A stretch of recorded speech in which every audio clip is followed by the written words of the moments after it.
Hello, everyone. Ladies, I'm Caroline. Very nice to meet you today. And it's my honor to have this time to introduce all of you to our friends and for this forum. And let me show a little bit my PowerPoint now. Today, we are going to talking about the women's economy empowerment after pandemic. And I think we can hear a lot from our speakers today. They will have a very good sharing. And right now, I'm going to introduce myself. I'm Caroline Zhou and the moderator today. Actually, I'm the CEO for Silver Sea Guardian Corporation. And I'm also the Leadership Committee Coordinator from BPW Taiwan and the Board of Director of Women's Federation for World Peace Taiwan, and also the Committee Vice Convener of the Global Women Entrepreneurs Peace Alliance. Today, we are very thankful the host of this event is Taipei Tenyuan Club BPW Taiwan. That's why we have the very wonderful forum today. And also I have to thank you, our second organizer and sponsor, WFWP Taiwan. They support us a lot in the system part and also the content part. And also the Silver Seed Guardian Company and the Gongwen Education and Cultural Foundation. And I have also very special thanks to the International Federation of Business Professional Women Club. And they promote this event a lot in their website, and also BPW Taiwan. Welcome BPW Taiwan members to join this event as well. And let me introduce a little bit about BPW Taiwan. Currently, BPW Taiwan have 11 clubs in Taiwan, and BPW Taiwan founded in 2008, and the founder is Anna Lu, our Vice President of Republic of China. And also, currently we have 500 members right now, increasing a lot in in the rest of 2 years. And right now, the president is President He Shuzi. She worked a lot in this part. So our membership increasing a lot. And I have to very thank you, my organization, BPW Taipei Tianyuan Club. This club is founded in 2012, and right now we have around 20 more members. And although the members is not very huge, but we work a lot in the past several years, and we hold a lot of conference and also a lot of seminars as well. So right now I have to very thank you our members and our president Li Lifang to support this event. And I very thank you today's speakers because they come from different way and wake up very early, and right now they might have the lunch, but they still come with us. Let me introduce our first speaker, Freda Miraclis. She's from Australia, and she's the founding director and chair of the Commonwealth Business Network, and also the previous international president of BPW International. Hi, then Freda, could you say hi to our audience? Hi everybody. Lovely to be here with you. We have lots of BPW members today, so they are looking forward to see you. And Freda looks very good right now. Right now you are in 1 o'clock in the afternoon, right? That's right. Here in Australia, in Melbourne, Australia. That's right. Yeah. So hope you have already had your lunch right now. And okay, so let me introduce our second speaker, Winnie Zhao. Winnie is from Taiwan, and she's a very successful woman, career woman. And right now she's the chairman in Gongwen Education and the Cultural Foundation, and she is also the convener of the GWEPA. So Winnie, could you say hi to our audience today? Hi everyone, it's so nice to be here. Yeah, Whitney looks very pretty today, and we are looking forward to see your successful story in the business part. And let me introduce our third speaker, Esther, or how can I pronounce your last name? Almost, and she is from the very far from away us from Estonia, and right now she's the president of BPW Estonia, and she woke up very early. Right now, her time is 4 o'clock in the morning. Let's welcome Esther. Esther, say hi to our audience today. Hello from Estonia. I'm very happy to be with you today. So best greetings to all the corners of the world. Yeah, okay, thank you. And we are waiting our another speaker from Nepal, and if she come to the floor, and I will introduce to you as well. Okay, so hi Caroline, good morning. You are in Thai, but I haven't seen you. Sorry. Oh, good. Okay. Let me introduce our fourth speaker, Preti Mayapun, and she is the executive director from the Inclusive Forum Nepal. So let's say hello to our audience, Preti. Hello, good morning, all of you. My name is Preti Mayapun. And Preti right now is also very early. It's 7:45 right now, right? Yeah. Yes. Okay, so that's waiting for her presentation as well. Okay, so let me introduce a little bit about the background of this topic. And in the past years, we are encountered the COVID-19 a lot. So the labor market impact a lot. Like you can see the decreasing of the job in the UK, Portugal, Canada, Australia. So lots of work is impacted by the COVID and lots of lockdown, even 2 years in most of the country. So the women's economic status were impacted by the COVID because they, according to the status, they earn their self-less and also work-less. So they have also, they have in some region, the female workforce have significant concentrate in the informal economy. So that's their job was impacted by the COVID-19 a lot. So like you can see, for example, in the March 2020, in the United States, 700,000 unemployment in the United States, but 60% of this amount are women. So women be impact a lot. Also, I can share you the experience in Taiwan. The gender pay gap raises in Taiwan about 0.8% in Taiwan. So let me show the status number. The equal pay day in Taiwan in 2020 is February 21st, but in 2021 we improved 1 day to the February 2020s. But in 2022, the number go down to 27 February. So it's a warning to us. We have 6 days behind compared with the previous years. So that's because the job type of the women, maybe in women's job like nurses, cashier, teachers, lots of work can be impacted by the COVID-19. So they are also very in danger in the COVID-19 because they are in the front line. So the health might be impacted. That's always because the health impacted, so the money and economy status will be impacted as well. So that's why we hope we can have these topics to discuss.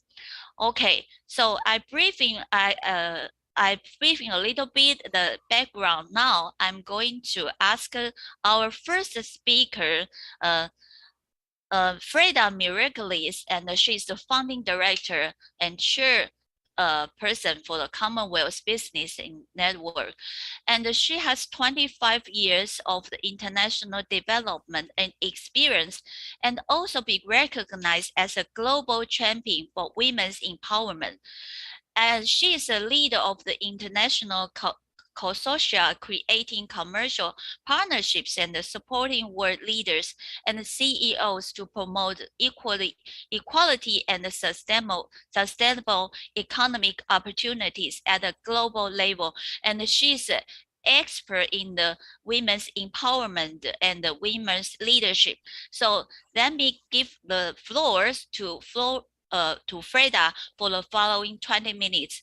And let us welcome Freda. Freda, the floor is yours. Thank you. Thank you so much, Caroline. I'm just going to share my screen just very quickly here to say thank you to you, Caroline, for hosting today's meeting and also for your leadership in the lead up to preparing today's event. It's wonderful to be here. I think we're going to, you're going to see all this presentation. Technology is very good when it works. We need to go there and we need to make it big like this. And Caroline, I was just saying that it's very good to be here as part of BBW Taiwan or Tenyuan Club's contribution to CSW 66 this year. And I want to thank you as well, Carolyn, for the incredible amount of work that you do, your leadership as well with BBW Taipei Tenyuan Club and the work that you've done. I think this is a real credit to your leadership, and I thank you for all the work that you've done in the lead up to today's event. So this is my presentation, and everybody, it's lovely to see so many faces from around the world. Welcome wherever you are. I suppose COVID-19 was an unprecedented public health crisis. As Carolyn has just outlined there, it was a real wake-up call for all of us, and it highlighted just how many weak points are in our health system and how healthcare professionals have made an enormous contribution to help keep us safe. And so I'd therefore like to start by just paying tribute and recognising women's incredible participation in the COVID-19 response. And today I'd like to share just some of the work that we've been doing at the Commonwealth Business Women's Network, CBWN, and just to highlight what we are looking at achieving in the future post the pandemic to really empower women and girls. So I'd like to say in the beginning that we have come a long way. Before COVID, there were a lot of welcome gains that BPW was particularly involved with in policy, and that was a lot to do around the women's economic empowerment targets, such as to value and recognise unpaid work from women, and that was embedded in the Sustainable Development Goals, an incredible milestone in the history of the women's movement.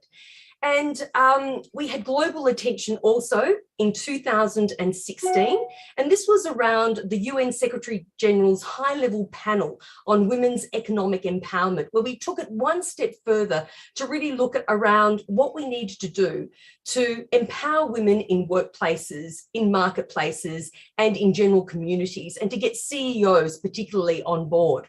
And of course, from that, there have been many other government-led initiatives, which has been great to see. But today, I'd like to focus on the Commonwealth Heads of Government meeting in particular, back in 2018. And what we saw during this time was explicit language in their communique saying that they wanted to see an increase in the number and the enhancements of the success rate of women-owned businesses. They wanted to make a concerted effort, as it were, to break down gender barriers in all of the sectors and to really look at ways to increase opportunities for women to be able to trade internationally. This is significant in terms of language and in terms of output from a communique from the heads of government leading the Commonwealth. So that is really the premise of Commonwealth Business Women's Network. We take what the communiques are trying to achieve, or what the heads of government are trying to achieve, and we create a platform to be able to deliver programs that look at specifically the women's economic empowerment piece. CBWN is an accredited organisation of the 54 governments that make up the Commonwealth. We are a business, a women's business association and a trade and investment support institution. And our mission is very much around encouraging, enabling and embedding these ideas of women's economic empowerment through the impact around 3 T's, what we call 3 T's, and that's around trade, talent, and it's around training. And above all, we like to think of ourselves as this broader community of people that are really committed to look at ways to make impactful, to make measurable and scalable change.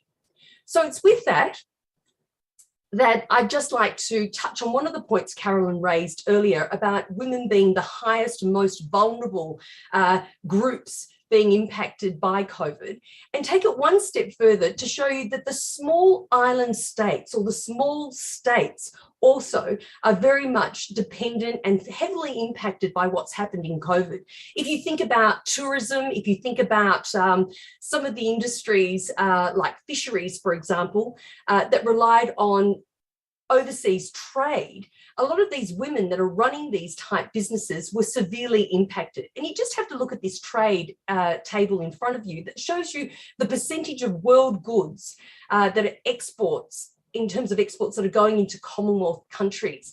And, you know, you have some small countries like Botswana and Lesotho relying on 70% of that trade between those larger economies going into their countries. And so it's a really big deal when you look at the impact that it has on the smaller states. So in 2021, in the midst of COVID, lots of stop-start, different on and off restrictions that we were going through, CHOGM was, of course, also one of the events that was put on hold. And women were telling us that they wanted a forum to be able to discuss not only what was happening, but how they could pivot their businesses and how they could tap into the digital economy. And so we started to think about what we could do. Government wasn't ready, or the Commonwealth Secretariat wasn't ready to have an online forum. So we got together and we established the very first Commonwealth Women's Entrepreneur Summit. And out of that summit, we listened to what the women's concerns were.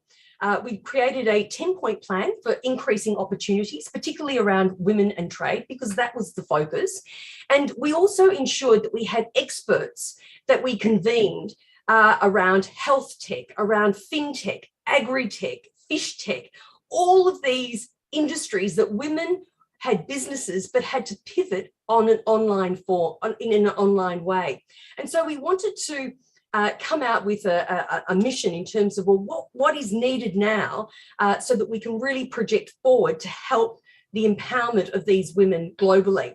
And that's pretty much what it is that you're seeing in front of you, that we want to unlock and unleash that potential of at least 1 million women of the Commonwealth to participate in and to also help shape a lot of these emerging tech economies that were being created. We wanted to also create opportunities that would attract investment to these women, because without money, there is nothing. We wanted to look at how we could achieve gender equality and to just be able to leverage on the existing talents that are within those countries and how we can actually amplify that further through the creation of more jobs. And the more we thought about how we actually achieve that, the more we thought that we needed an enabler, and that enabler to progress this aspirational idea to actually putting it into concrete, showing it in terms of how it would work for enterprise, was in the form of an accelerator. And this is what we call the Commonwealth Women's Entrepreneurship Accelerator.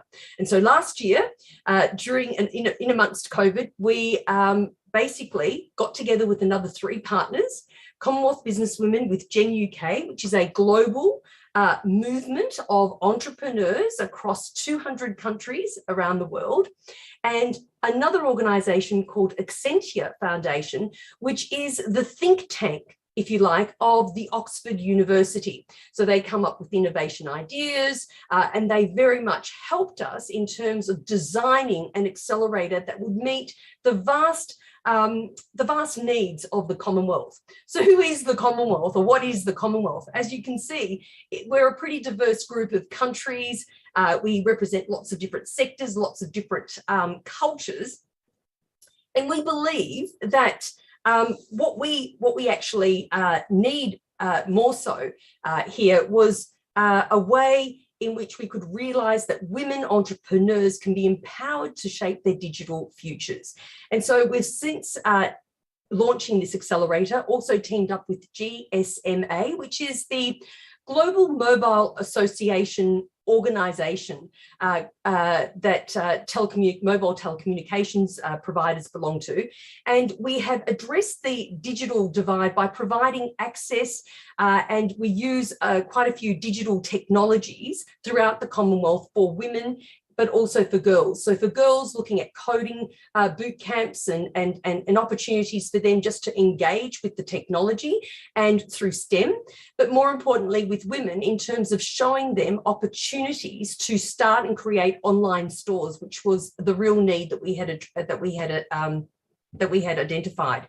So the CBWN became part of another UN movement called UN Equals, and it's a global partnership where we actually empower the women and girls in acquiring the skills that they need to really help them become the ICT users as enablers and creators in the digital world. So this shows you that we have 2.4 billion people throughout the Commonwealth. Half that population, 1.2 billion women, 1.2 billion of that population are women, and 60% are under the age of 30 years of age, and 44% of that population represent some of the world's poorest women in the world. So the accelerator, just quickly to capture some of the key ideas, was linked to the Sustainable Development Goals in order for us to get buy-in from a whole multitude of different stakeholders. Yes, we address gender equality, so it speaks to SDG 5, but this is very much about partnerships. It's driven with consultation with government, but also having the support of private sector to be able to provide some valuable funding to deliver not only programs, but also the actual accelerator that we are working on. And this is the way that we are reducing some of these inequalities, particularly for women, and through the education of the online tech type programs that we are delivering, Tech for Girls, and many other programs. And it also speaks to SDG 8, which is around the decent work and economic growth. And importantly, just last year at the General Assembly, the Secretary General had delivered his UN General Assembly report, which is about our common agenda. And in that agenda, he actually talks about what the future looks like in the next 25 years. And out of the 12 key proposals that he had put forward to the member countries, they were all designed to achieve the SDGs. And the only way that that could be possible was to place women and girls at the center of his blueprint. And we are talking now about looking at means and ways of facilitating women's inclusion. We're looking at support for women entrepreneurs. And one of the ways of being able to do that is through accelerating their business through an accelerator.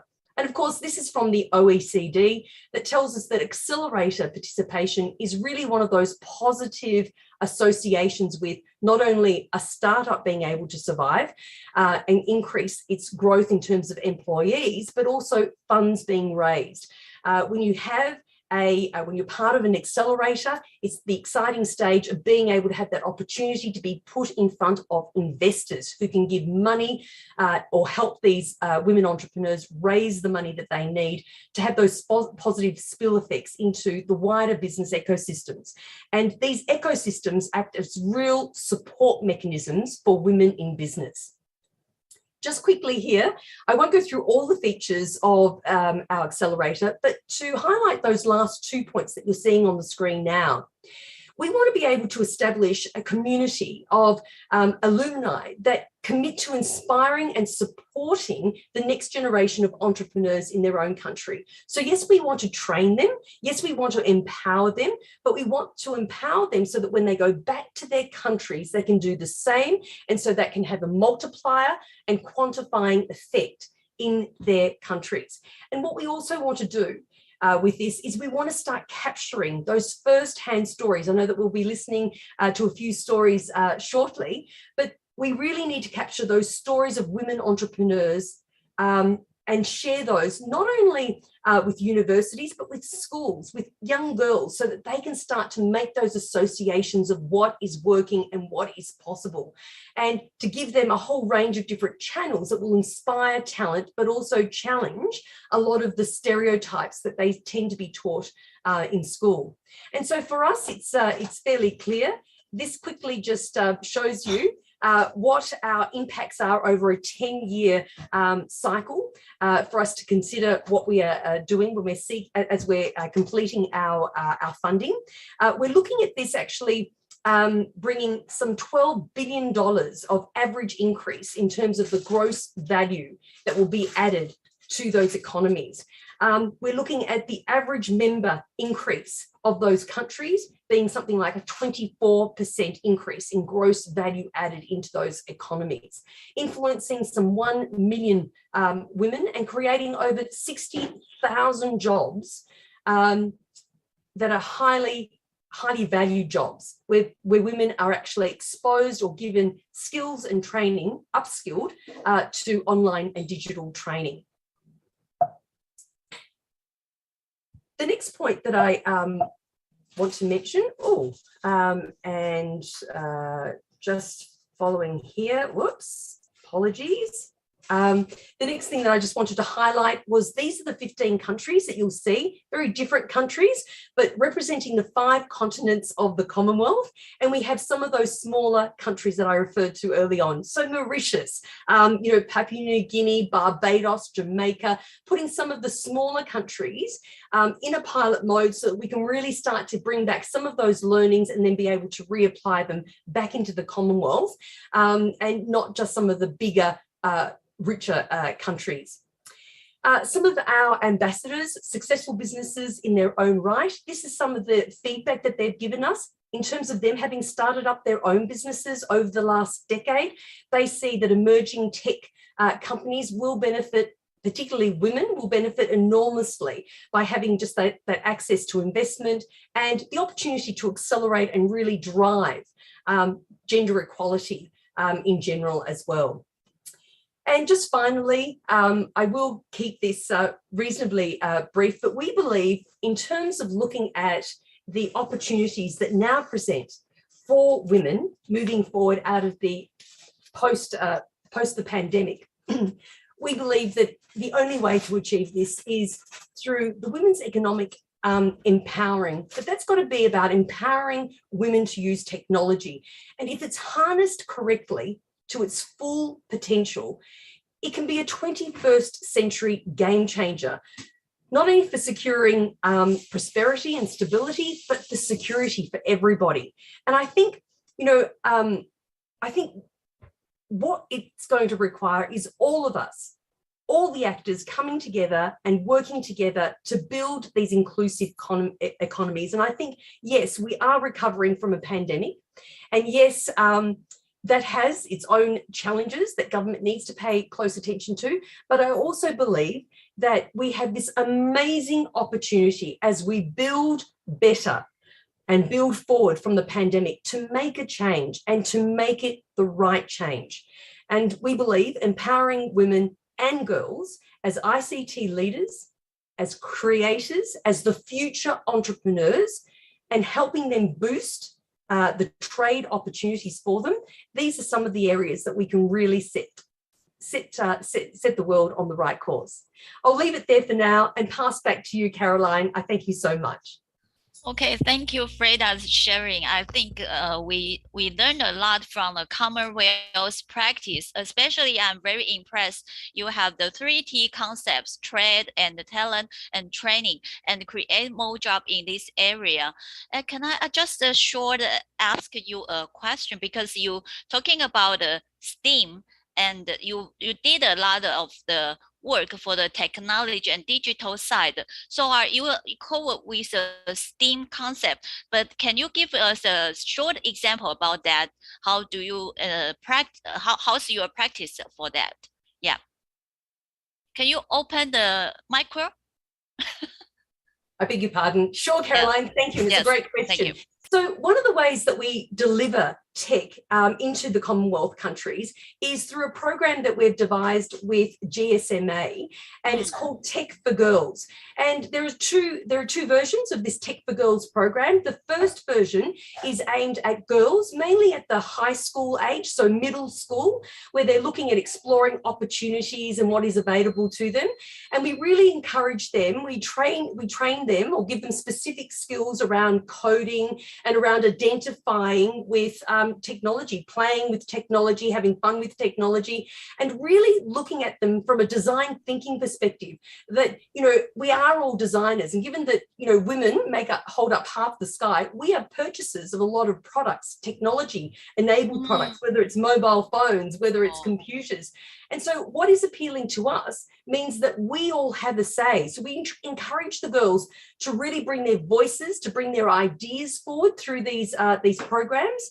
And they really have a huge impact, because the women, the young girls come away feeling empowered to think, I understand this. I see other women that are working in the IT space, in the STEM space. It's not just for boys. And we have a valued contribution to make, because we get this. We understand what is needed out there. And then the second way that we do this for women that are in business, particularly during the pandemic, was making that incredible pivot from businesses that were reliant on the national economy and relying on people to go and visit the physical store, to creating online stores for them through platforms like Spotify and various other means, but giving them the means and the opportunity to be able to develop their own online platform stores, to be able to quickly earn money, and to be able to support their families, their economies, their communities. Oh, that's a very good example. Thank you, Freda, and we enjoy your presentation very well. So talk to you later, okay? Okay, so now we are going to invite our second speaker, is a chairman from Gongwen Education and Cultural Foundation, Winnie Zhao, and she is also the Vice President of Women's Federation for World Peace, Taiwan, and also the committee convener of the Global Women Entrepreneur Peace Alliance, and also the executive agent of Kumen Education in Taiwan, also the Vice Chairman of the Cai Xuanyi Charity Foundation, Taipei. Winnie actually is a very successful career woman. Her business from her mother is all 40 years right now. During the past 40 years, they educated lots of women and also create lots of jobs for women. So let's welcome Winnie for her presentation. Winnie, the floor is yours. Thank you, Carolyn. Thank you, Freda, for your presentation. And hello, everyone. I'm Winnie Chow, and I'm going to present my presentation. But before I go on, Freda, I lived in Australia for 10 years, and I love Melbourne. That's my second home. Just felt like listening to you, just felt like home away from home. It's just like, it's just everything came back. It's just so nice to see what we're doing, like globally. All the women are getting together and trying to do something. I think for me and for myself, as a business owner, as a philanthropist, I'm a mother of 5. It's just a lot of ball juggling. And today I am coming to share my story. I think as from my personal point of view, how I coped while facilitating a lot of women in our organization. And these are women that has big hearts, just really want to do something for the kids, for the students, really focusing on education. So my story will be coming from a personal point of view and how we survived like the last 2 years, but how we're going to go forward.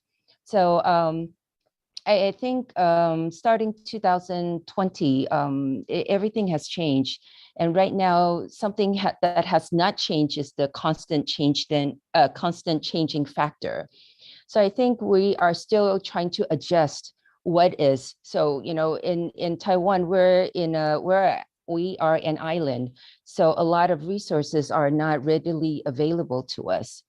But then I see in education, what can we do in terms of helping our youngsters to be able to align with international topics and to just know what's happening out there. And I think it's very important in terms of what else can we do to help these youngsters, and what else we could foster in terms of education and in terms of their development. So I'm going to share more about, hold on a second. Yep. I'm going to share more about what I think and what I perceive in terms of what we could do.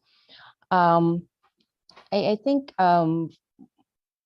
okay, hold on a second.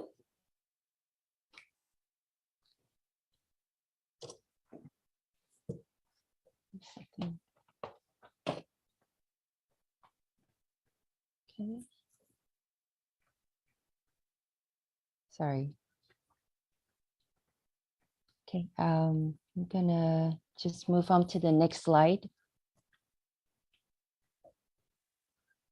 Sorry about this. So I think during that process, could you see my slides? Yeah, yes. Okay. Yes. Okay, I have some technical problems here. But anyways, I think during this period, I used 3 key words that guided me through this whole process.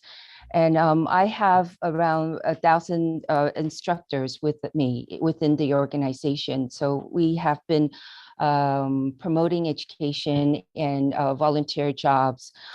So these 3 words are love, value, and unity. I think in terms of love, especially during these 3 years, the distance actually separates us. In Taiwan, we're quite lucky. We have not really had a lockdown. However, there was a period where we could not, all the kids actually went home and study at home. So, that was that period.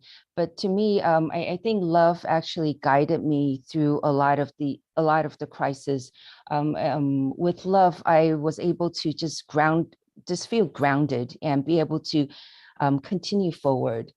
With value, I kept thinking of myself, what kind of values can I provide? I think being able to provide value, it's something that a lot of us think about.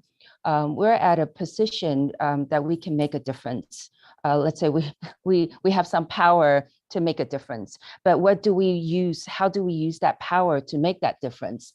And what that difference mean to other people. So there are a lot of questions that were going through my mind, and I was thinking and trying to connect and trying to understand what other people need and how we could support, but always going back to the basis.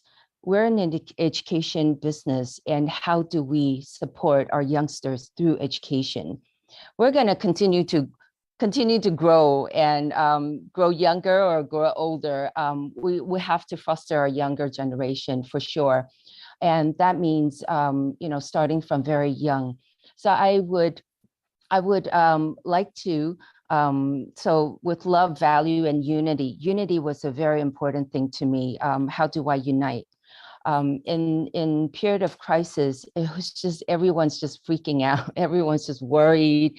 Everyone's just very insecure and worried. So I think the first thing was how to make them not worry, but that's very hard. I worry every night, almost like sleepless nights, like every night. But how do we make that into actionable things that we could do to make our worry, to lessen our worry, because there are things that we cannot change. So these were the words, these were the 3 words that guided me through that period. Okay.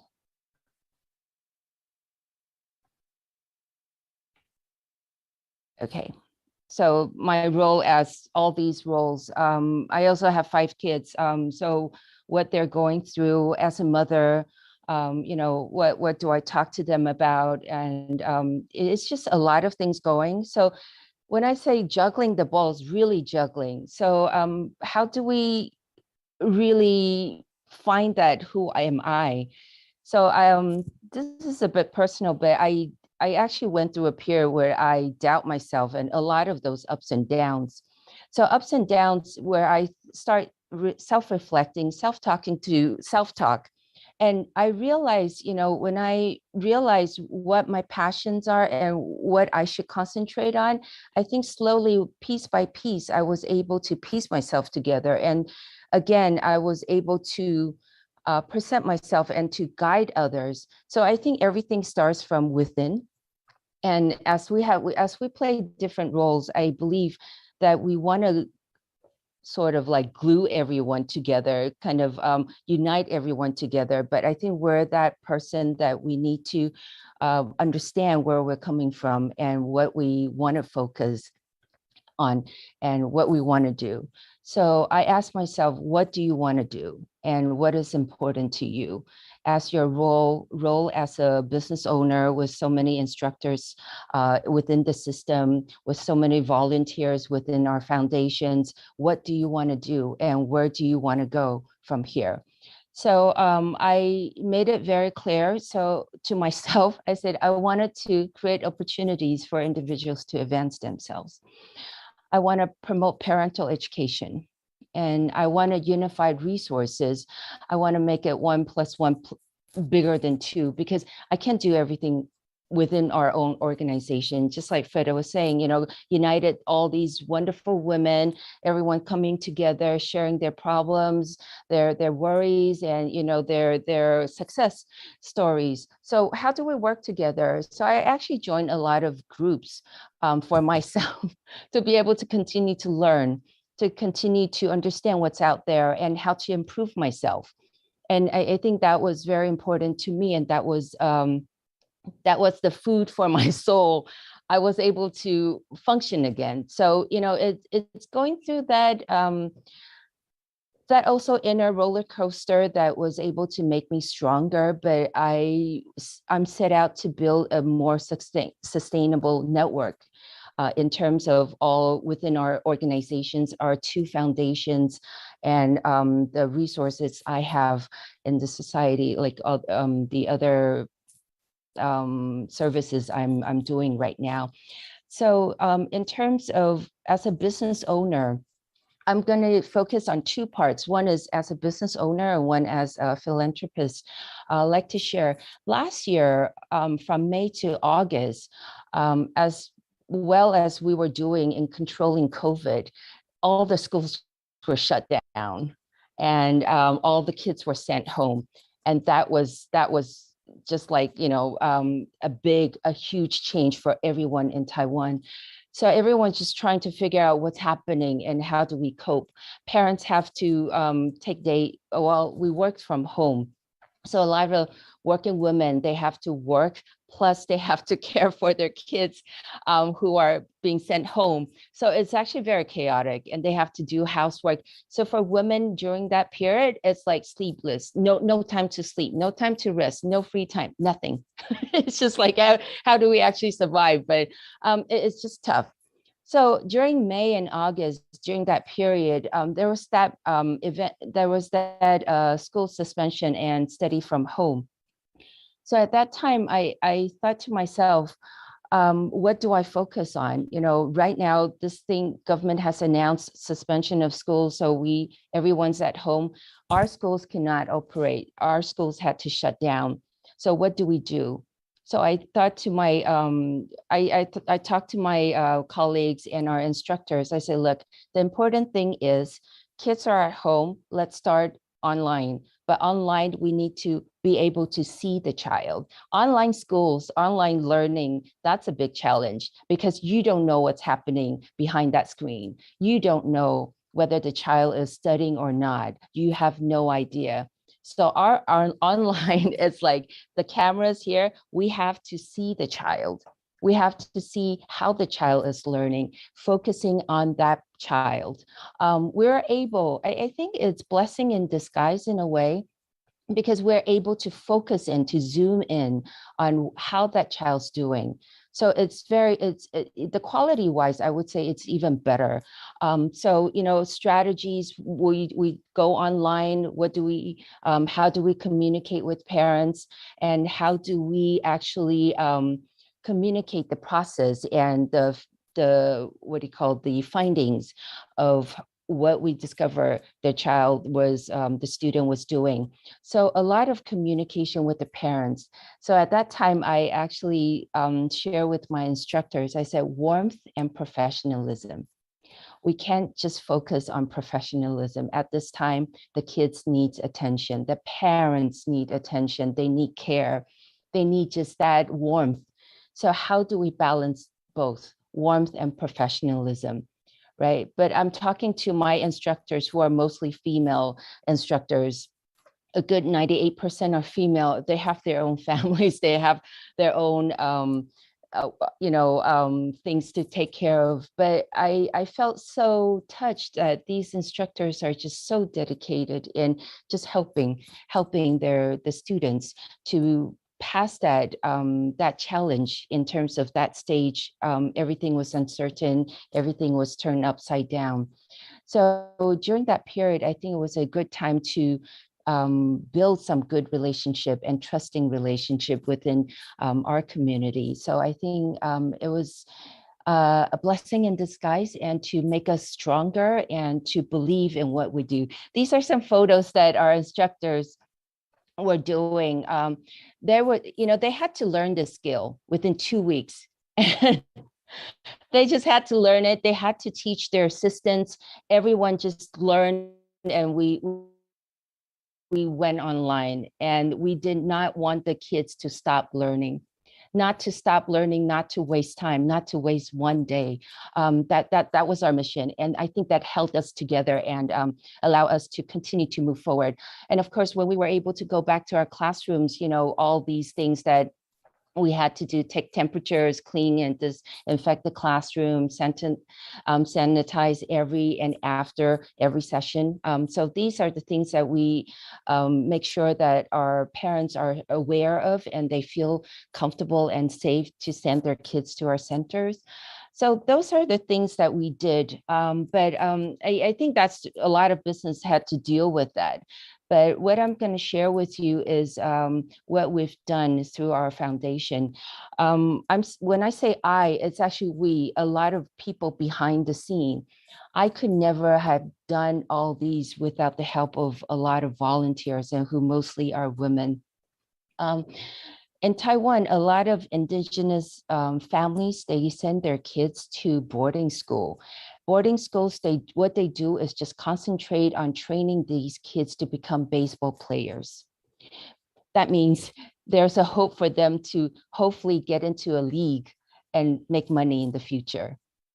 But during their elementary years, junior high school years, these kids' academic times, their school curriculum are often being ignored and not being focused at. So time were taken away from their academic studies. They were just practicing, going out for games, and just time taken away. And what I see was, I wanted to help these kids because in their lives, they only had one option: I play ball. And what happens when they don't get selected? They have no skills, they have no ability to get a job. And it's just so sad. So to me, it's like, how do we actually help these kids to have more options in their lives, right?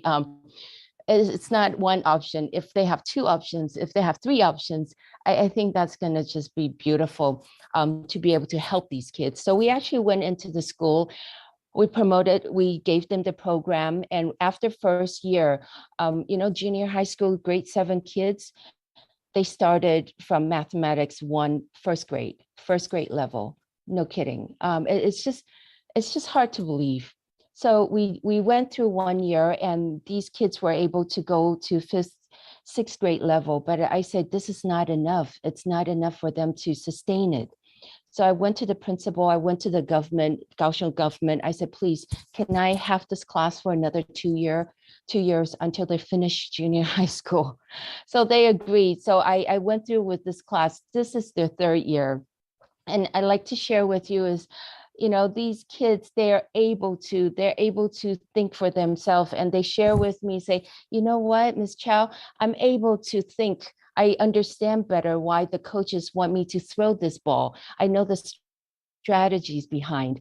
So it's just a lot of thinking that's going on. And I think for these kids to be able to have that ability, I think it's just beautiful. My time's coming up, so I have 2 more minutes. I'm going to go quickly with all these. So this is elementary school, a project that we did last year. I just wanted to say self-motivation is the key factor in accomplishing everything. So how do we initiate that self-motivation within each child? That was a thing that we got out of this program. And UMA Elementary School, this was another school. Unfortunately, this school closed down. It was a small school. Kids were just unable to continue to go to that school. And that school, we helped out these kids. And this girl, when we went in, she was in grade 3. It's just not a very self-motivated student. But after 3 years of within our program, she was able to get enrolled into a private school. She got into a private school, and she called our foundation one day and she said, can I come and see Grandpa Tsai and Grandpa Chow and Grandma Tsai? I just want to come and thank them for supporting us. So she came and thanked, those are my parents, to thank them for supporting her. And I think we're also planting the seed of gratification in these youngsters, to able to, understand if someone didn't help me, I won't be able to be where I am. So in the future, if I'm able to do something, I'm willing to help others. So it's also planting the seed of gratification in these youngsters, allow them to understand that, hey, there are people behind you, and please understand if in the future you're able to help, please lend a helping hand. And this one, this is for my personal, I dedicated 3 hours of my time to help a college girl. And I spent time talking with her. There was just a lot of uncertainties in her future, and she didn't know what to do in her the cheerleader club. She was the leader, and it's just passing love, giving support, and sharing experience that I found this was so rewarding. And she was just, in the end, the last one, she said, I was able to let go of what I could not control. So I'm stronger now, and I'm able to say no to others. So it's just nice to know that we're able to help these girls. Okay, very quickly, this is what we're going to do. One name, one story, pursuit of potential.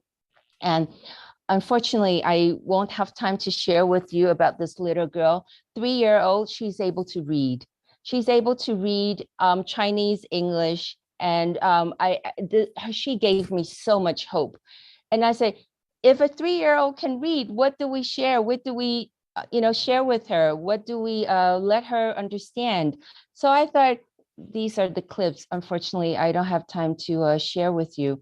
But okay, I think you can share a little bit. Oh, really? Yeah, Are you don't interested worry. We can have more time. Yeah. Oh, thank you. Okay, hold on a Because we second. want to see the story as well, right? Yeah. Okay. 3-year-old, I have to say her mother did a lot with her at home. Parental education is so important. She spent time with her doing flashcards, reading books to her, communicating, talking with her, experiencing a lot of different things. So she, okay, I'm going to share with this. So this is our English program, but she was reading and, hold on.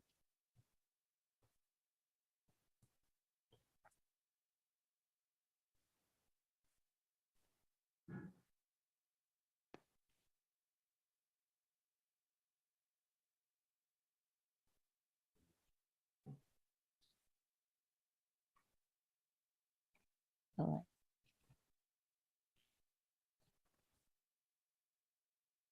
It was playing just now.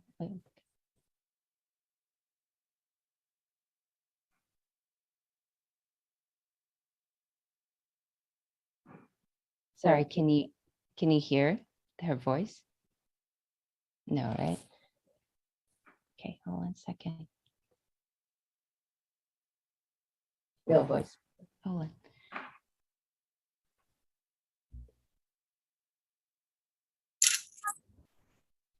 Yeah.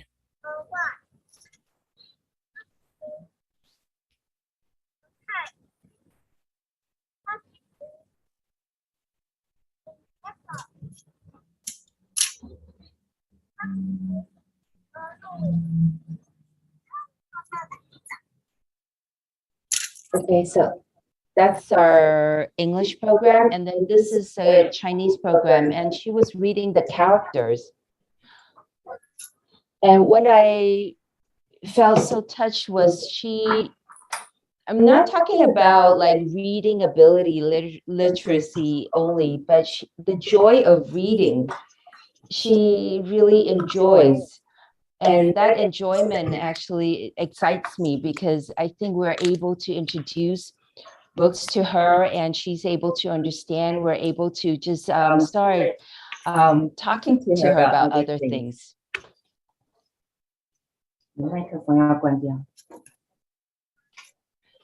So this is, okay. Okay, let me go to my slide. Okay. So what we're going to do starting this summer is we're going to introduce the SDGs, and there are books in Chinese and English. So we're going to start this program, and this is outside. I would like to introduce these as a reading club, and we will start going through different books on different topics and just talk to these kids. These are 3-year-olds, 4-year-olds, and within our kindergarten, we're doing this already, and we're taking them to the parks, showing them how do we do one thing for our environment. So it's actually just guiding them through, like, you know, everyday living. What do we do? What do we see? What do we hear? And is there something that you as a person can participate? So these are the seeds that we're trying to plant in our youngsters, and this is what we are doing. And hopefully, I'm hopeful that a lot of organizations are doing this as well. So hopefully, SDG 17 is to gain partnership for the goals. And how do we connect? How do we create a platform for our youngsters to be able to connect with international friends? And I think that's just wonderful. So, in the future, if in your country or your organization, if there's a chance that we're able to set it up for them, I think it will be great. Because for Taiwan, for 2030, Taiwan wants to become a bilingual country. So right now, trying to teach our kids, our students, English is a very big thing, but also Chinese is an important language to master as well. So I think there's just a lot of things that we could do for our youngsters, just setting up these platforms for them to be able to interact at a younger age. And I think experience-wise, that's priceless, because through experience, they're able to gain confidence and to just think more and to connect more. So I like to connect the dots to build a sustainable network to nurture each individual through education. And last but not least, I like to share that accept yourself, believe in yourself, and be truly who you are. And I think during this 2-3 years, I have been through what I would call like the journey of finding myself and understanding what my real passion is. I think I've really found that very rewarding in terms of trying to facilitate and being able to connect, allow people to get together and do valuable work through education, and seeing these students. And we have another group that's doing elderly education as well. So it's just a whole family, the whole family cycle and personalized cycle. It's just how do we connect for each different age group to connect and to service them, to allow them to continue to grow through education. So this is my presentation. I'm sorry with a lot of technical issues, but I hope to share with you from a personal perspective what as an individual, what we can do as a citizen, global citizen, what can we do to connect and to work together and to make a difference through education? Thank you. Okay, thank you, Winnie's sharing about her presentation. You know, Winnie always touched me a lot because she was full of love, and not only her, but also her mother. Her mother also inspired me a lot when I met her mother in 2014, and she was nearly 82 or 83 years old and still working. So I always talk to my friend, I enlarged my retirement time because of her mother. So right now I announced to all my students and my friends, I will be retired at my age 85 because of her mother. So that's why I would like her to share her stories and the business to you all. Thank you. I have some question, but because the time constraint, so if we have time, I will go back to you. Okay, let me introduce our third speaker, and I very appreciate Esther because right now it's 5 o'clock in the morning at her time, but she wake up very early today to join our meeting.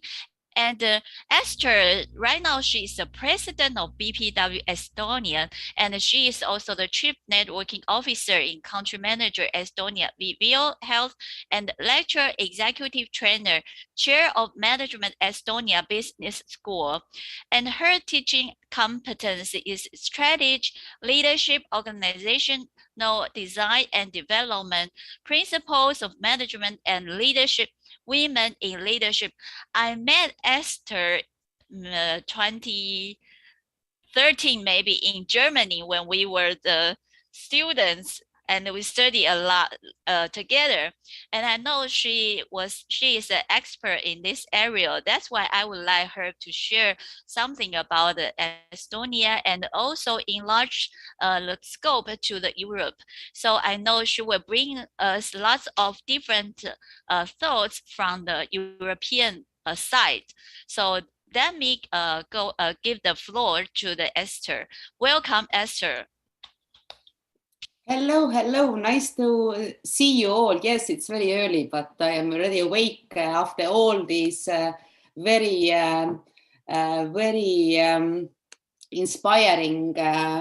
inspiring presentations. Thank you, Winnie. I really would like to meet you in person and everybody. We have met Freda in Estonia, and I just said that you were the president that time of BPV International when I became the member. I remember very well. So it's so great, and I must say I haven't been much around in that part of the world where you are talking about, and but it's so great to be here with you, and I will share with you in my time frame a little bit about the best practices of Europe, as well also what our organization has done during COVID to help and support women, as well maybe some personal aspects of myself. Yes, just some words. Yes, exactly. It was said before that I have been working. I have quite a long professional career. And yes, healthcare has been my corporate aspiration. And exactly during the COVID times, we started and founded a telemedicine platform, a global platform that helps to connect during COVID times, so now also regular times, patient and the doctor without physical visits. And definitely we all understand that this is something that helps, because health and being healthy and trying to be the healthy is the main concern. I've been serving business and professional women organization in Estonia for the last 4 years, and I'm proud to say that this coming November, it is the 30th anniversary of our organization, and our invitations are ready very soon. So be sure you will get my invitation to our conference and the gala dinner, and we are going to have a panel about the global women leadership. And I've been always trying to combine different things in my life. And in addition to corporate career, I have been doing some research, and my research focus is on career paths of millennial generation female managers. And I have done quite a lot of research, but that's not exactly the topic today. But I was just in Bahrain recently, last August, talking about that to bigger audiences. And definitely what has been my motto as well, also the motto for our organization, especially challenging times. If you want to go fast, yes, you can go alone. But if you want to go so far, go together. And definitely, like Winnie said, is unity, support, being part of bigger picture and not just focusing on yourself. That's something that is very, very important. And yes, I will show you. So definitely when we think about that, we has been also our message and our slogan from our organization as such: women do matter.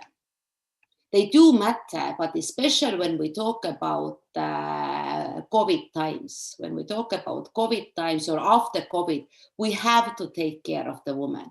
And that is a saying that if you educate the man, then you educate the man or business. If you educate the woman and support the woman, you support the whole community.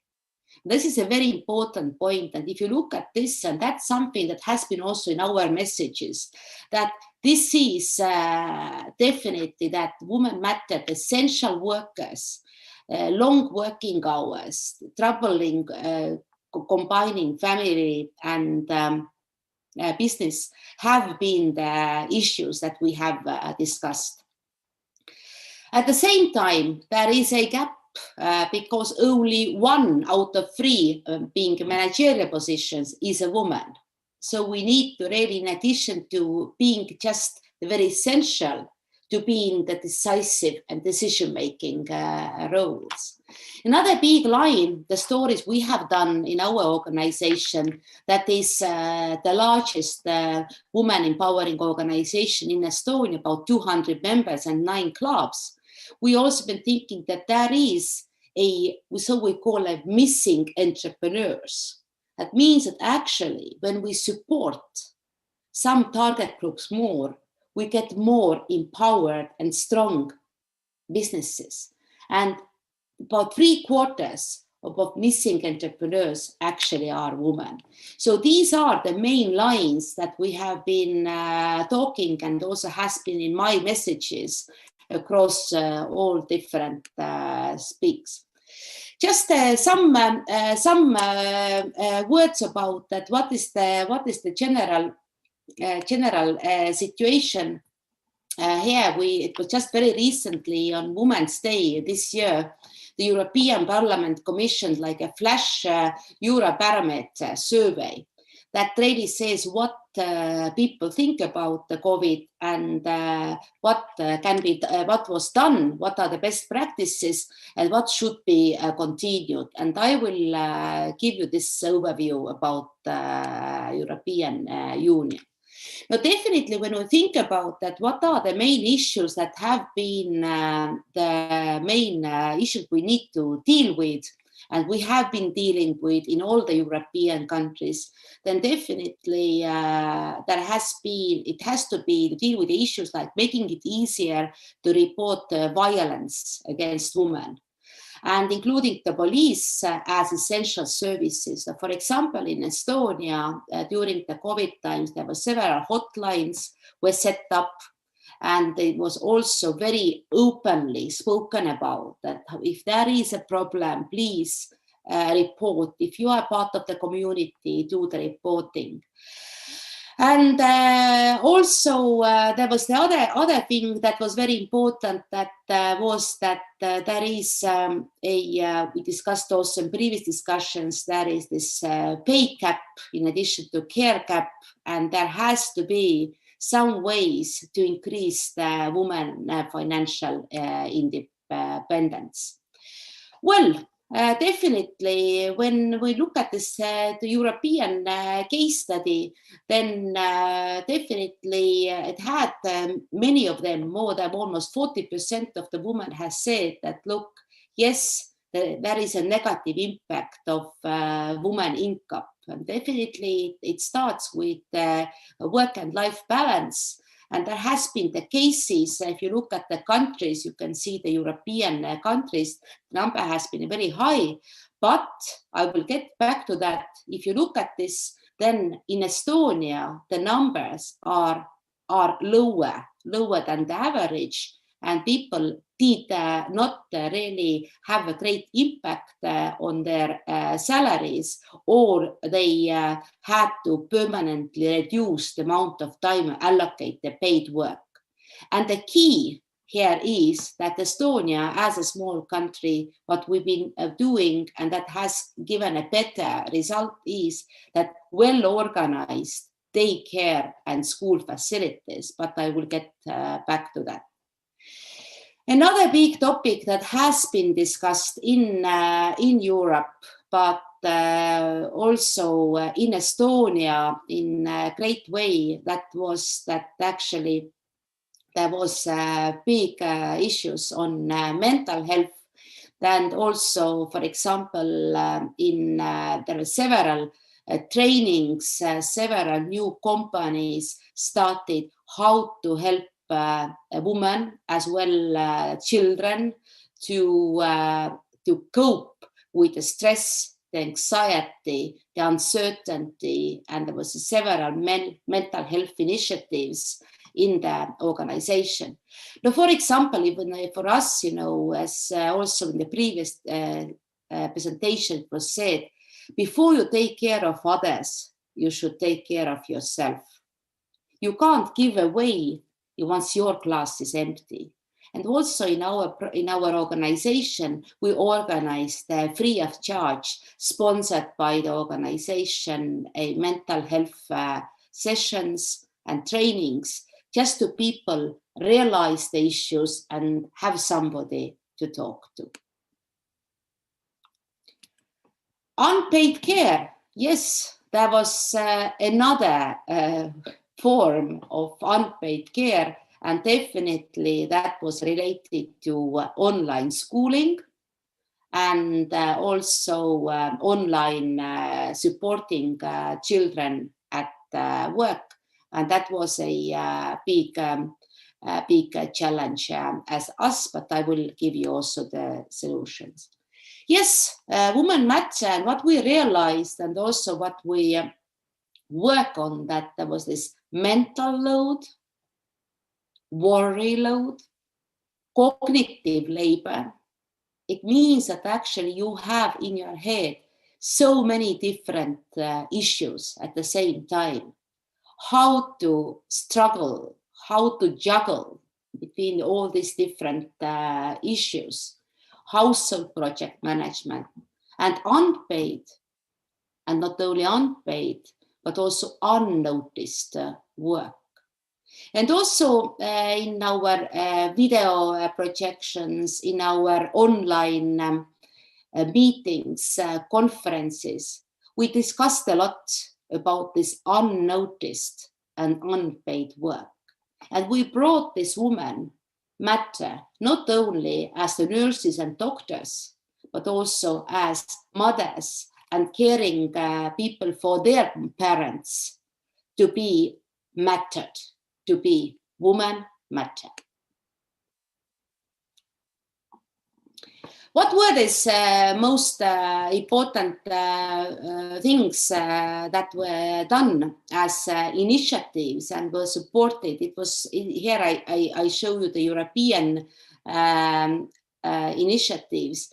There was quite a lot of public investment in good quality childcare education and out of school supports in terms of online schooling and all kinds of tools and platforms to help children and help their parents how to help. Also, there has been incentives and a lot of discussions that this care should be divided. And in Europe, in most of the European countries, there is also a regulated father's parental leave. And there were companies and the governments in making incentives that also fathers would stay home. The third important thing is that without IT solutions, the situation with pandemic would have been even more hard. And there was a lot of promotion, support to organizations as well to individuals to have the hybrid working opportunities or telework opportunities. At the same time, also, it was important to note that for some people, it was impossible to work at home, and several co-working places, several facilities, several organizations opened up their ways that you can still come to work, to do it individually and distantly, but you need to have a separate place for a workplace as such. And now about Estonia, my case study, I put the map here as well. You can find where the Estonia is. It is a very small country. It has been part of European Union for about 20 years. And because being a very small country, yes, we have a country that has 1.3 million people, and you can drive from one side to another within 4 hours by a decent car. And definitely as a country and as a small country, Estonia has been known as a digital country, as we call it, a digital tiger.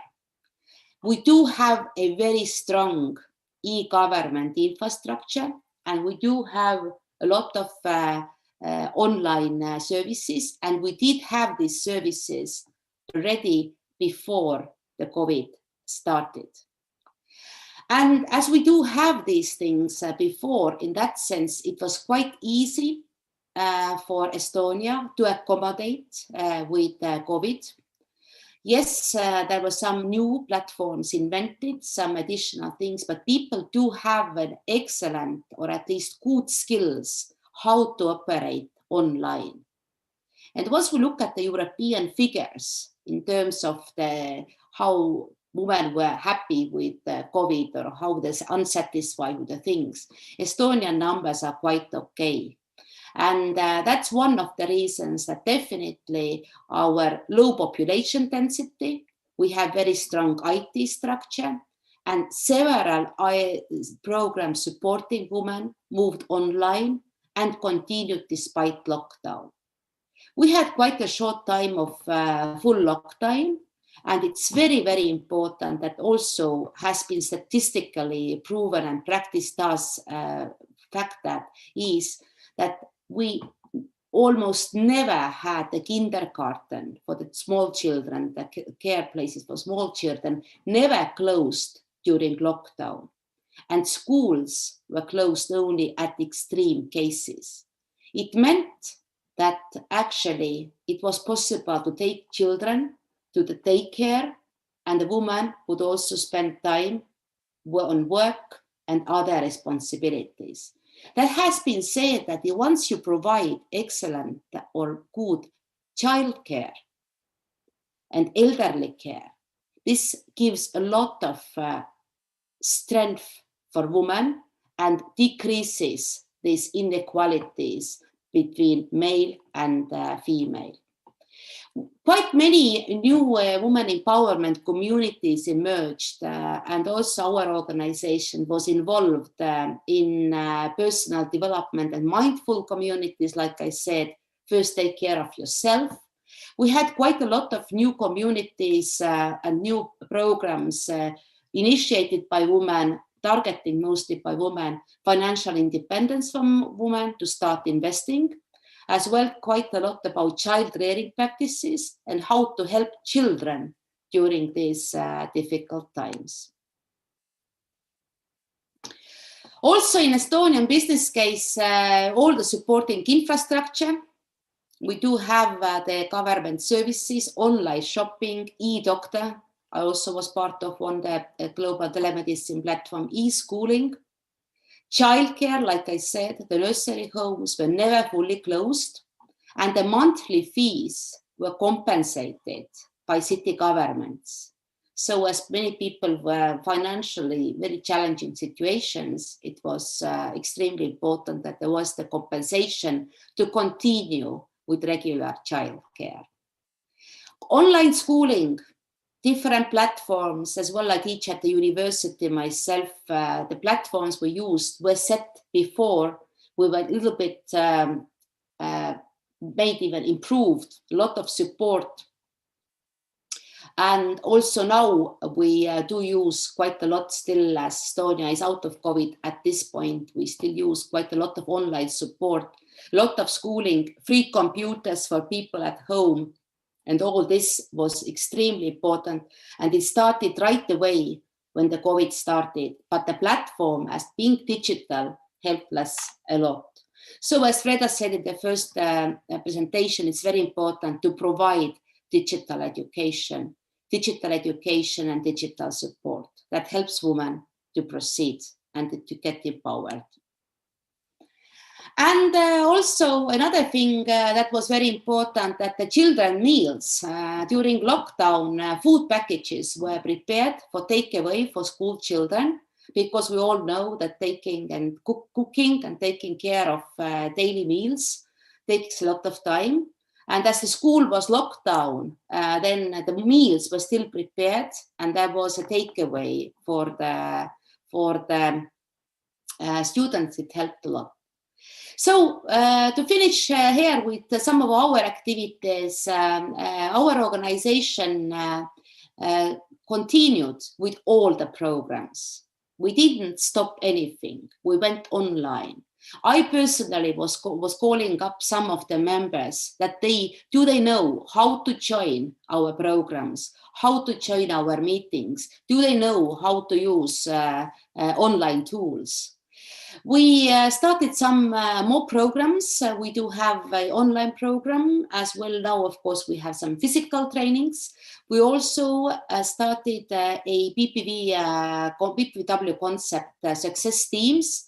That's a group of women get together and they discuss their problems, their challenges. They put their goals and they support each other on a regular basis. And also, I'm happy to say that I know that in some countries, this COVID had a negative impact of building communities in our organization, because being very proactive, being supportive, we have more members to join our communities. And by now, we have started 2 new clubs, plus a new regional club will be established now in the annual meeting in May. And thank you very much. I have one picture here from our charity gala when we collected money to help to support one online platform for schooling. You also get my contacts here, and I hope that you got some inspiration from my presentation. Okay, thank you, Esther. I'm so inspired from your presentation, and we are looking forward to see your gala soon. So please send an invitation to us. Yes, and that I'm going to do. We have really a good program coming, and we have a special program for the guests internationally. So Estonia is a must. Estonia is a must. Freda knows it's a nice small country. Yeah, yes, very good. And as you say, I think Estonia is a very high-tech country, am I right? Yeah. Yes, it So is. it's amazing because you only have 1.3 million people there, and you establish a lot in technique side before the COVID. So I think that's why you can have a non stopping for your education and also working during the COVID and less impact. But one thing is about I would like to know how to do you educate your children before preschooling or when they are in the kindergarten school, and you educate them to use the technology instrument, or after the school, after 7 age or 8 age, you start to educate it? That's my first question. And my second question is, I think your country, the women must have the higher education compared with other country. Am I right? How's the education status of the women there? Could you have a small briefing to us? Yes, thank you for this question. Definitely, Estonia is a digital country, and actually, being very small, as we are very small, it's very easy, not very easy, but easier to start something new, disrupt things. Estonia has been a business case for several things. We have the highest number of unicorns per capita in the world, the startup community. I am also involved. We have, so it is small country, you can kind of test a lot of things, and you can turn the ship quite easily because it is small, as well. You are vulnerable, of course, we think about that. But about the education, well, I would say that my children are grown-ups, but if I look at the small children today, yes, they are kind of like born with digital skills already. Though in kindergartens, they do have the trainings that still to help, to hand how to write and do all these things. It is very important. But we do have a very strong digital focus. But it's very important to understand that it is more like to support and help to live. Not it is about living itself, as such. Yeah. Yes, and about education, I don't know the exact figure, but I know that Estonia women have one of the highest, at least in Europe, the higher education, As well, the number of women working full time is also very high. I don't remember the number, but so we have very, very high numbers. From the other side, we have very small number of children in families. So it's like, there are several things. And that's why what I said, that it's extremely important to have good child care. And during COVID, keeping the child kindergartens open made our women less suffer from the pay gap or less suffer from mental distress. So we can see the European figures. And that has been also, I've been doing myself quite a lot of research recently about the careers and how the COVID has affected. And I can see that, yes, there was a lot of accommodation, but I don't see a woman too much complaining about work and life balance. But that was thanks to technology, but of course not only. Thank you for the supporting family, and also having a lot of people around you. Your support group is extremely important. Okay, thank you, Esther. And I'm looking forward to go to Estonia. Yes, someday. yes. To see you in technology country. Yeah. Yes. Okay, thank you. And let's go on to our last speaker, Preti Mayapun, and she is the executive director from the Inclusive Forum Nepal and the president of Business Professional Women Sankat now, and advisor Federation of Indigenous Nationalist Film Kathamata right now. And I'm looking forward because I have already seen her presentation file before, and I'm very looking forward to see her present about the status in Nepal. And let's welcome Preti for her presentation. Preti, this floor is yours. Thank you, Carolyn. Thank you so much. You are a great leader. Thank you. I Thanks. salute your work. Yeah. And all the three presentations are excellent. I really loved and excited to visit in their country also.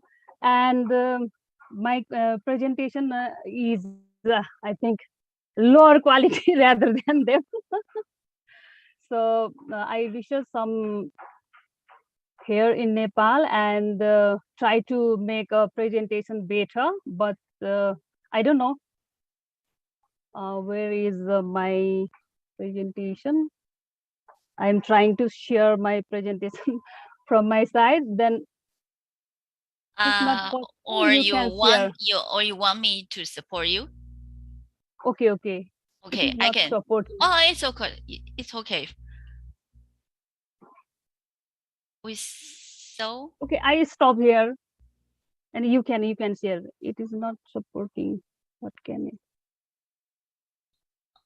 Or I can do it for you. Yeah. Okay. Okay, I do it for you. Give me 30 seconds. Okay. Yeah. Okay. Are you okay? Okay. Yes. Okay. Yes. Thank you so much. Yes. Well, thank you so much for your introduction. This is my top one piece from my country's presentation. I am trying to research some here in the make some better presentation. Thank you so much, BPW Taiwan UN Club, for trusting me to make a presentation. And this is the outline of the presentation: overview of Nepal, introduction and the definition of women's economic empowerment, and introduction of agro-entrepreneurship, uh, what is and why agri-entrepreneurship, and situation of pay gap in Nepal. CBS report brings to 4 huge gender pay gap in Nepal, and last, way forward to women's rights to ensure same salary. Another, next. Well, this is the short introduction of Nepal. Nepal is a landlocked country in South Asia and is bordered by China and India. It is located in the Himalaya and contains height of the 8 of the world's 10 highest peaks, like Mount Everest. The government system is a federal parliamentary republic. The chief of the state is the president, and the head of the government is the prime minister. It is the birthplace of Lord Buddha, land of the immense history of the heritage. Next, please. And this is the overall view of the Nepal. Nepal is a small country, area like 1,47,181 square kilometer, very small. Population is newly, CBS is reported newly data is this, 29.1 million. This is the preliminary data, and growth rate is 0.93%. CBS right now this is published in, and female population is 1.49 million, and male is 1.42 million. More than female population is more than male here, and percentage is female is 51.04%, and literacy rate is 65.9% male, and the male percent is 75.1%, and female is 57.4%. CBS 2011, this is reported. And population below poverty line is 25.2%. CBS reported 2011. And women's land ownership, only 19.71%. CBS 2001 reported. And nominal GDP per capita income is US dollar 870%. CBS 2021 reported. Growth rate is 1.8%. And GDP composition by the sector, industry only 13.5%, and agriculture 27% on, and service related to service 59.5%. The source of a CIA World Fact Book 2017. And another, the introduction and definition of the women's economic empowerment. This is a worldwide definition. Women's equality and empowerment, SDG 5, is one of the 17 Sustainable Development Goals, and it is also internal to all the dimensions of the inclusive and sustainable development. Women's and girls' social and economic empowerment also contributes to their ability to pursue their rights to healthy life. In all societies, power is not equally distributed. As you know, economic and social empowerment puts women and girls in a stronger position and gives them the agency to make decisions and promote their own health and well-being, as well as that of their families. We believe that social and economic empowerment is a key factor to improving sexual and reproductive health and rights, SRHR, of women and girls. We define women's economic empowerment, WEE, as a transformative process that helps women and girls move from limited power, voice, and choice at home and in the economy to having the skill, resources, and the opportunities indeed to compete equitable in the markets, as well as the agency to control and benefit from economic Gates Foundation. This definition is Gates Foundation, I put here. And economic, this is also from, I took from Gates Foundation. Economic empowerment, this picture is reported. One is the access to income and assets. Another is control and benefit from economic gains. And third one is power to make decisions. This is the economic empowerment of women. Next. And I would like to introduce introduction of agro entrepreneurship.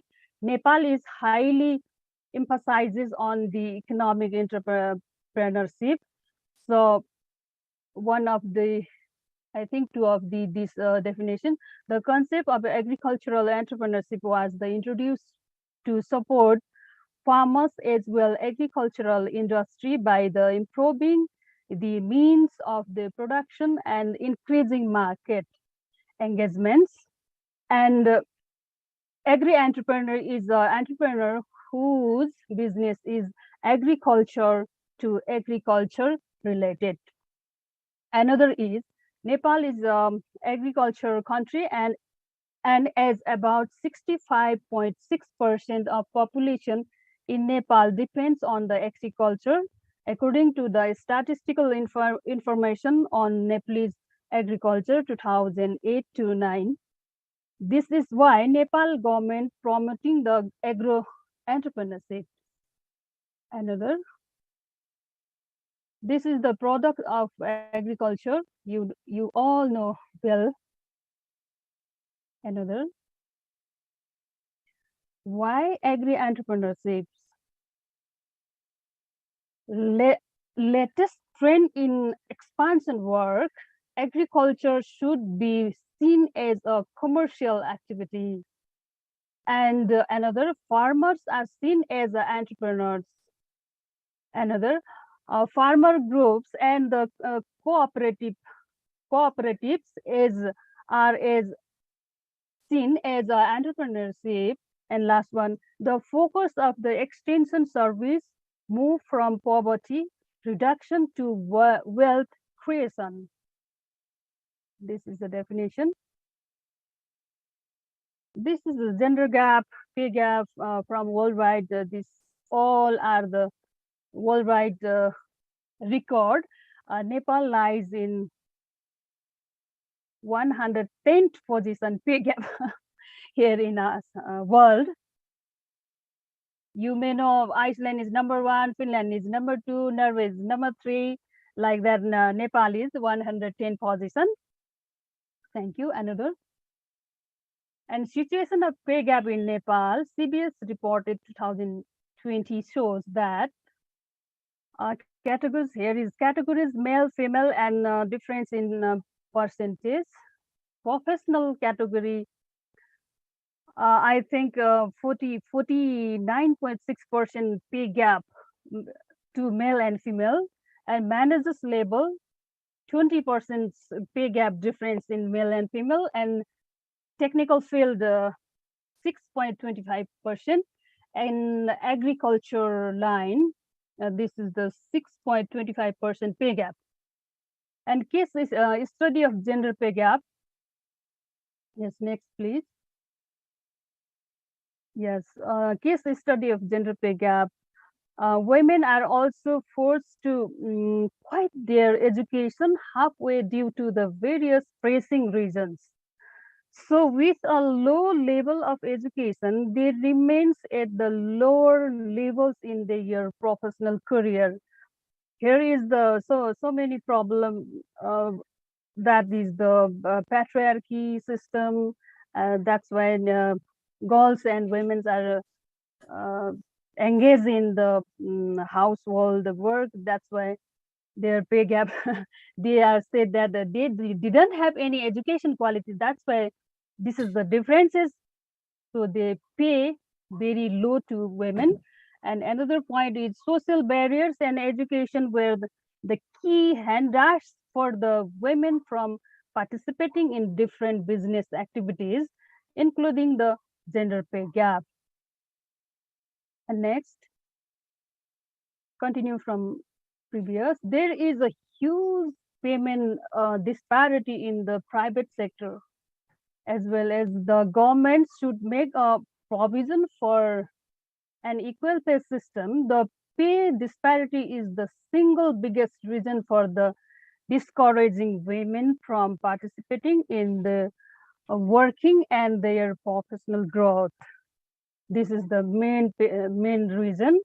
And another is the major problem of gender equality in Nepal, as pointed out by the 15th plan 2020 21 to 2020 24 to 25 include the prevalence of the behavioral discrimination against women and the persistence of societal structure, beliefs, values, and traditional practices that promote illiteracy, harmful practices, and gender-based discrimination and violence against women.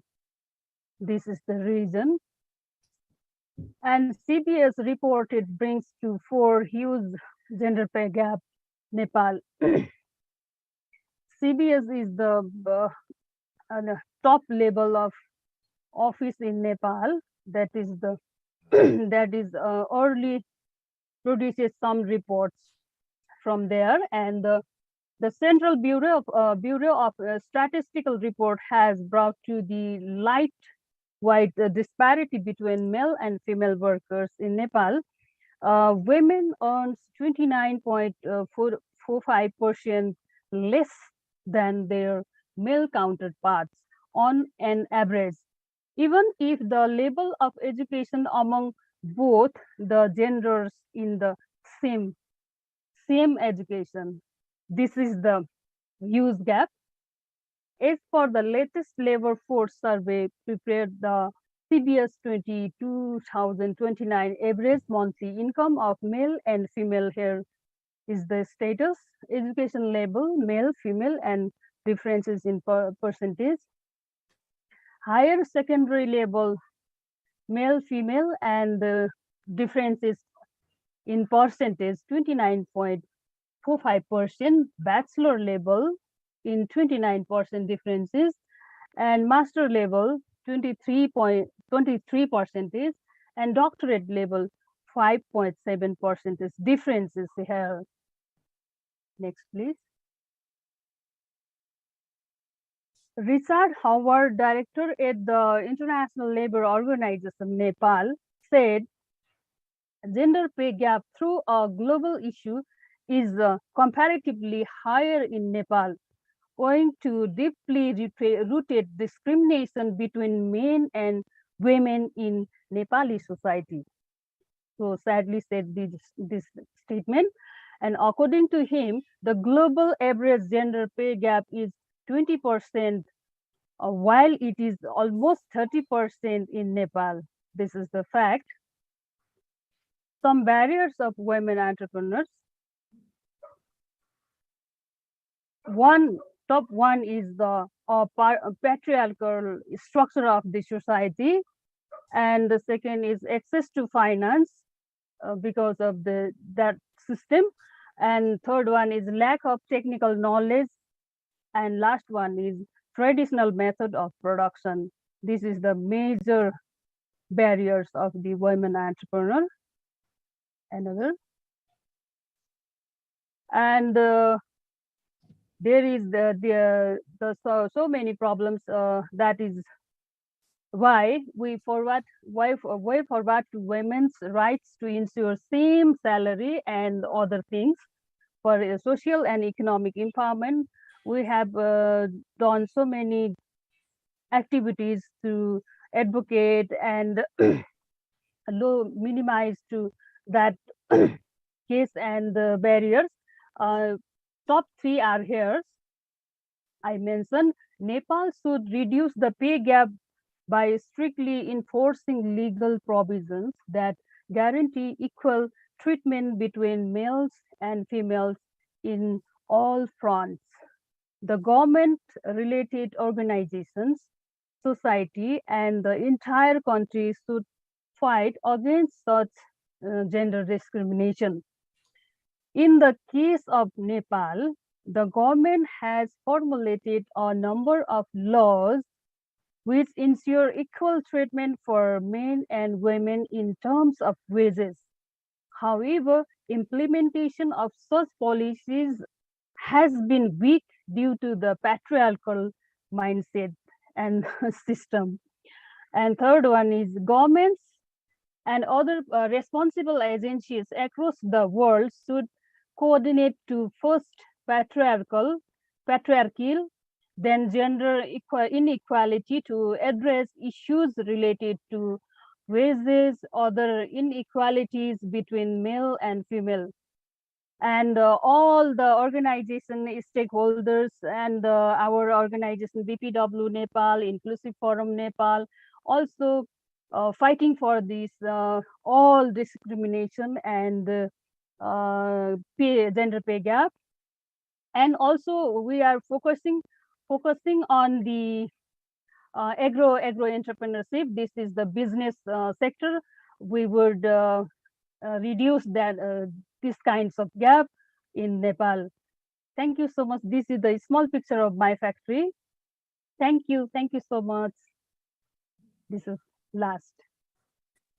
Thank you, Pretty. I think we go to another kind of country. You know, we're from the very technology side to the very agricultural side.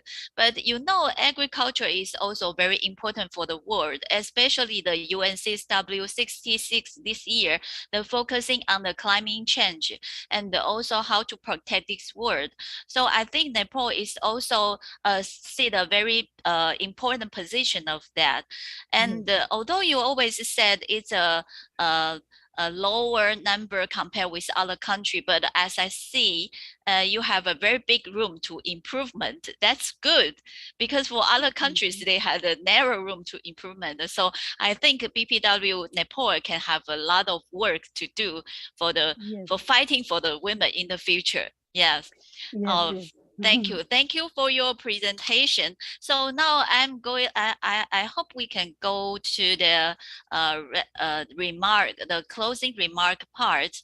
And here I would like to go back to our first speaker, Freda. Can you give us your closing remark for 1 or 2 minutes to closing your presentation today? Freda? Hello? You need to to release your microphone. Freda, can you? I cannot open for you.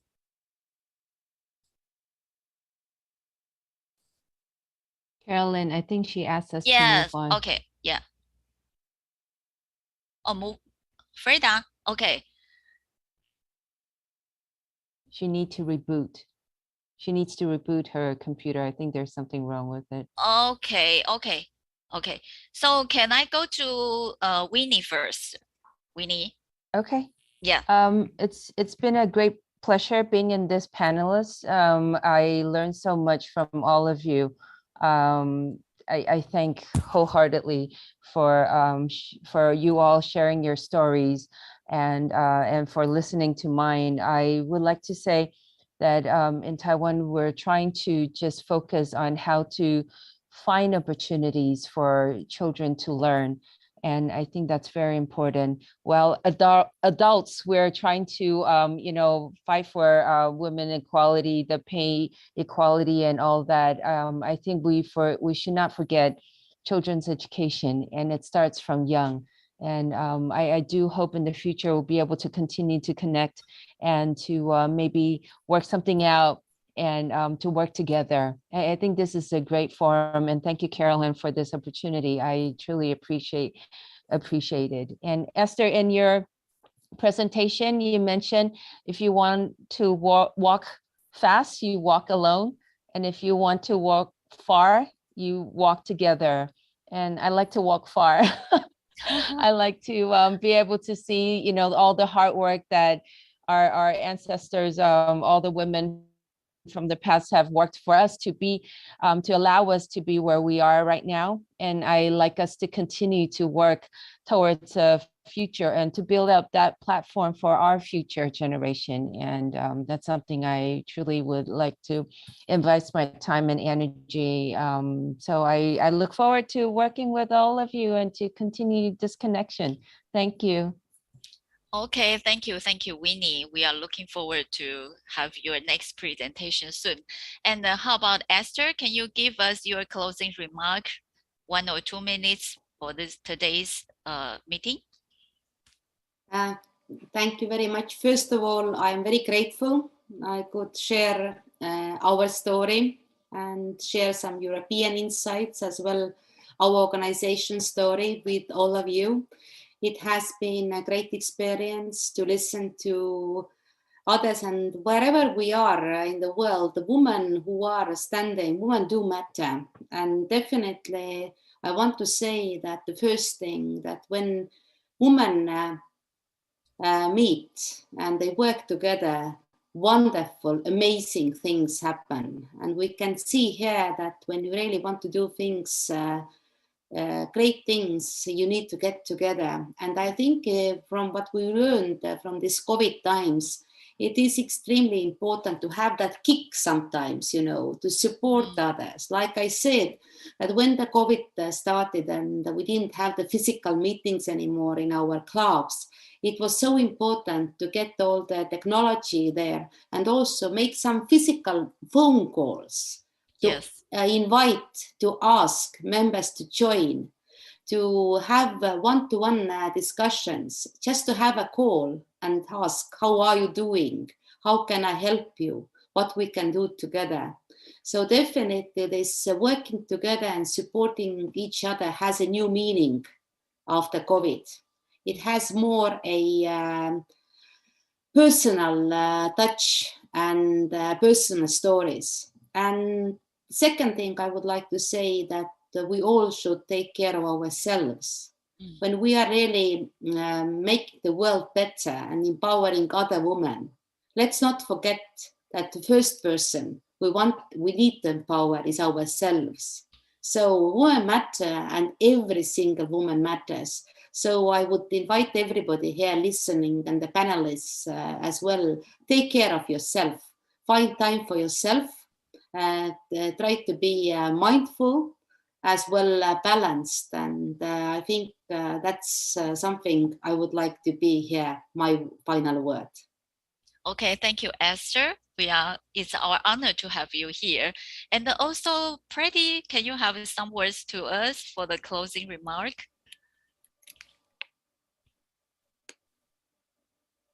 Yes, thank you so much. First of all, I'd like to Miss Caroline. You are an excellent leader from Taiwan and the best and good friend from our country as well as. And thank you so much, BPW Taiwan Tenyuan Club. I also like to thank you so much, all the three presenters, speaker of today. They all have excellent presentation, and I learned many things from you. And I also like to share some pandemic situation cases of Nepal. Women from a very low education and low level of economy, they lost their jobs as well as they break their families due to the time relationship of their husband and wife. They live in home in a lockdown period, and they have only a less education. That's why they always day to day they are fighting and break their homes, families. This is the main issues. I really saw and touched their story, heard their story, and saw by my own eyes. This is the very big problem. That's why we are planning, and we are and doing Zoom meetings and online meetings to motivate and improve their business and their offices to from BPW Sunakoti, Kathmandu. We had done several times of Zoom meeting to empower and motivate. Please do this type of what happened, your problem, tell us, and we guide them. This is the routine of lockdown and pandemic period of BPW Sunakoti, as well as overall BPW Nepal, empowering women and our members all over the Nepal. And another thing is women entrepreneur and business person is very badly affected by the COVID period, and they lost their profit, their interest due to the lockdown period, and they have I think they had gone in the depression level. That's why, thanks to the BPW Nepal and thanks to the Federation of Women Entrepreneur Nepal to manage and organize mental health training to us and online training, that is the very fruitful to us, and refresh our mind and rethink to our business, and professions. That's why we take, I think, 15 days training. Then after refresh, and we learn that from every problem is not a problem. Every challenge is not a challenge. We take it to an opportunity. That's why we motivate and rise our business in that time. In my personal view and in my personal experience, from that training, I make my stores uh, more beautiful. My shop is more creating more differently. I create I make my things. That's why in the open market is open, that in that time my goods, my ideas is sell in from my shop as well as online shop. This is the another thing in pandemic. So in future, we Estonia and Freda, Taiwan is my first international tour from Nepal. That's why I love the country.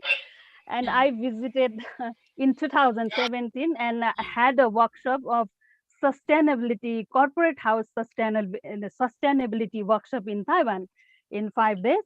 That's why I love Taiwan every time, and Korea as well as Singapore as well as, and Estonia. I love to, from today, Estonia is I loved.